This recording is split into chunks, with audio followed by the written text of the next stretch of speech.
Hoy en día hablamos de muchos entrenadores revolucionarios.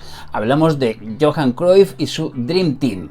O hablamos del Milan de Arrigo Sacchi. Y sobre todo, hoy en día hablamos del juego, del tipo de juego de Pep Guardiola y sus equipos. Pero lo que menos gente sabe es que hace muchas décadas, en plena Unión Soviética, ya había un entrenador quizás mucho más radical. Este hombre quería convertir el fútbol en ciencia. Medía cada movimiento de los futbolistas, analizaba los partidos con la ayuda de ordenadores y veía a su equipo como la construcción de una máquina perfecta. Ese entrenador se llamaba Valery Lobanovsky y el equipo donde lo intentó hacer y donde lo hizo era el Dinamo de Kiev. Un equipo que llegó incluso a dominar el fútbol europeo y que muchos lo consideran como uno de los orígenes del fútbol actual. Esto es Historias de Fútbol, yo soy Alfon y hoy vamos a meternos dentro de esta historia que creo que es muy interesante y que realmente poco se habla. Así que, como digo siempre, dentro vídeo.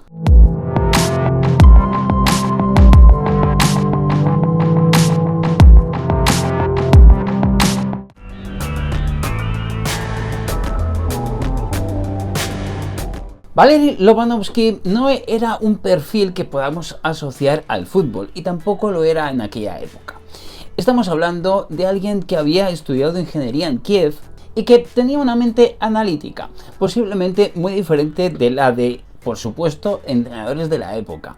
Él pensaba mucho más en sistemas, en procesos e incluso en optimización, cuando los demás entrenadores pensaban en cosas muy diferentes. Y en un mundo donde el fútbol se veía como una especie de arte, era algo raro, era una excepción. Para él, el fútbol no era una cuestión de inspiración o de talento, sino una cosa que se podía estudiar, que se podía medir y que se podía perfeccionar.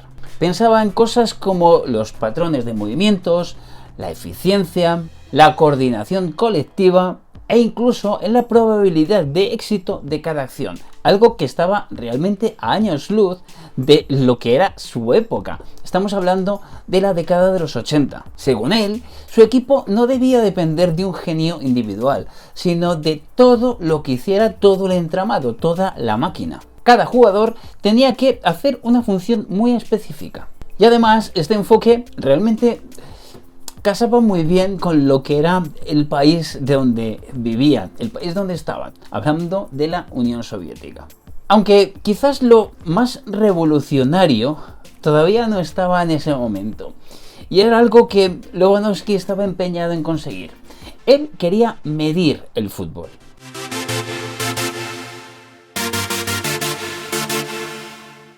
Lobanovsky empieza a trabajar con un científico del fútbol. Se llama Anatoly Zelentsov. No era un entrenador, era un científico. Y su idea era medir todo lo que se hacía en el campo. Y qué mejor de la ayuda de un científico para poderlo hacer. Por ejemplo, se trataba de medirlo todo. Por ejemplo, como digo, saber cuántos movimientos hacía un jugador en concreto durante cada partido. Cuántas veces toca el balón ese mismo jugador o cualquiera. Por supuesto, cuánto corre y cómo se mueve y cuánto se mueve cuando el equipo ataca o cuando el equipo defiende. Hoy en día esto lo hacen realmente todos los clubes profesionales. Pero en la época en la que estamos hablando, que vuelvo a repetir, nos vamos a la década de los 80, finales de los años 70, realmente no era nada común. Era algo que sonaba a ciencia ficción. En la sede del Dinamo de Kiev se usaban ordenadores, evidentemente ordenadores de la época, nada que ver con lo que tenemos hoy en día, para meter y analizar todos estos datos. Se intentaban analizar patrones, por ejemplo, saber qué tipo de jugadas acababan en gol y qué tipo de jugadas no lo hacían. Se intentaba averiguar cómo se movía el equipo cuando perdía el balón y qué posiciones eran más peligrosas, si cuando se atacaba o cuando se defendía. Y todo ello para intentar encontrar un sistema perfecto, un sistema por el cual cada futbolista del equipo supiera exactamente qué tenía que hacer durante cada uno de los momentos del partido. Y eso se notaba en sus equipos, Corrían muchísimo, presionaban también mucho, pero todo lo que hacían tenía un sentido bárbaro. Y eso les llevó realmente a dominar la Liga Soviética y, como decía al principio, también a llegar muy lejos en competiciones europeas. Y esto, para un momento en el que se creía tanto en las individualidades, era no solamente una rara avis, sino era como algo de ciencia ficción para el resto de los equipos.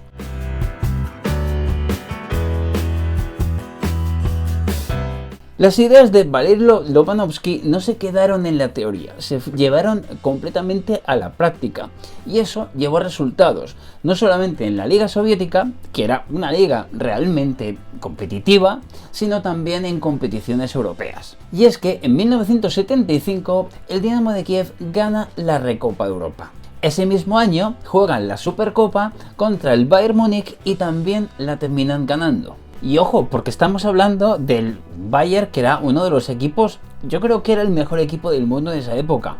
El Bayern que tenía a Beckenbauer, el Bayern de Gerd Müller, el Bayern con una base de la selección alemana, campeona del mundo también en 1974. Y es que el Dinamo de Kiev les ganó 3-0, con bastante facilidad incluso. Y los 3 goles de aquel partido los marcó el mismo jugador. Estoy hablando de Oleg Blokhin, un delantero rapidísimo, un delantero perfecto para el sistema de Lobanovsky, un delantero que ese mismo año ganó el Balón de Oro.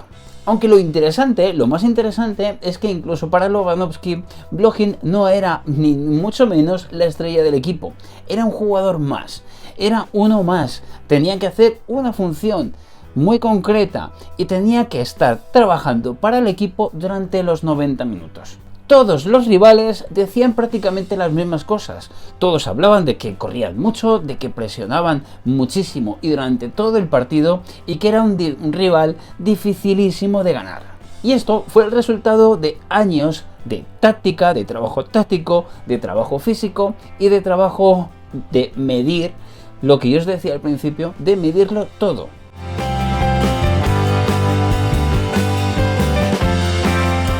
El éxito del Dinamo de Kiev fue tan grande que todo esto acabó en la propia selección de la Unión Soviética. La selección empezó a tener como base prácticamente a la mayoría de jugadores del Dinamo de Kiev.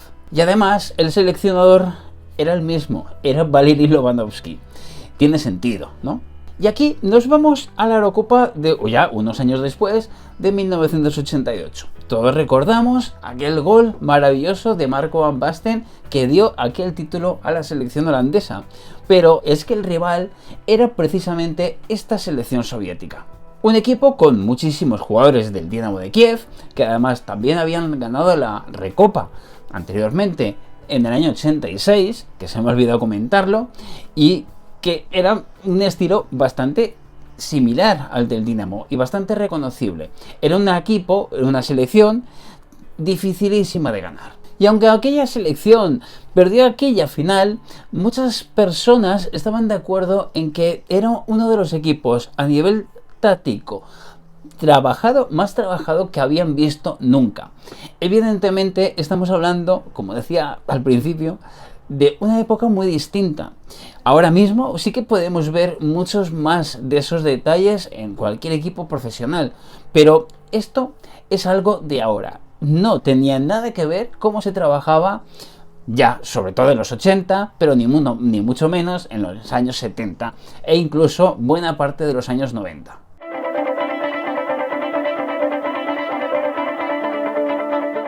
La preparación física de este equipo era brutal y era una de las cuestiones que más se destacaba del equipo, de los rivales cuando jugaban contra ellos. De hecho, podemos decir que era un equipo a nivel físico mucho más trabajado que la gran mayoría de los clubes de toda Europa en ese momento.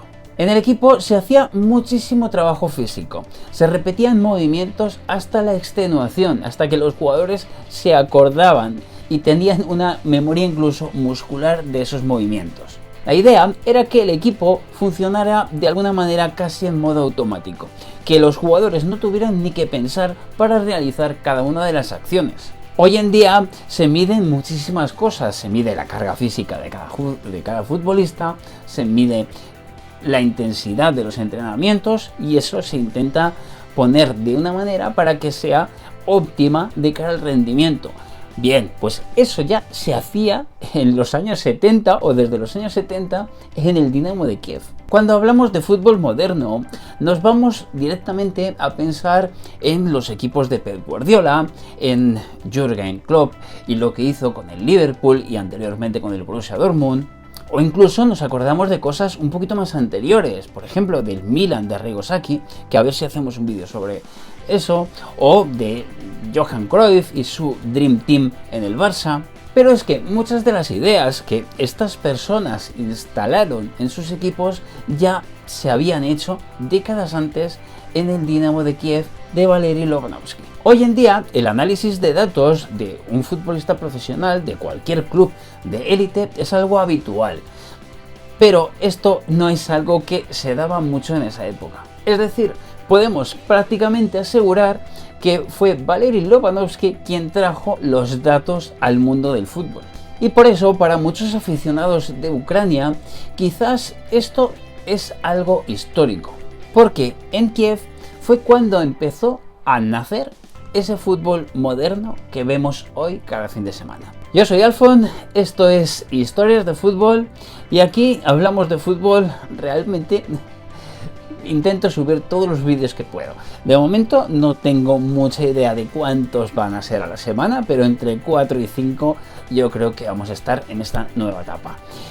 Y por supuesto te voy a pedirte que si este es uno de los temas que te gustan, también hablaremos de actualidad, suscríbete, que es la mejor manera de ayudarme con este proyecto. Y por supuesto, si te apetece, también suscríbete y date una vuelta por el canal principal, por Alfon Explorer, donde realmente lo que intento es mirar también al mundo, tratar de explicar el mundo, tanto desde la geopolítica, como desde las curiosidades de países y como de los viajes cada vez que pueda. Vamos a dejar el vídeo aquí y, como digo siempre, nos vemos dentro de muy poco. Adiós.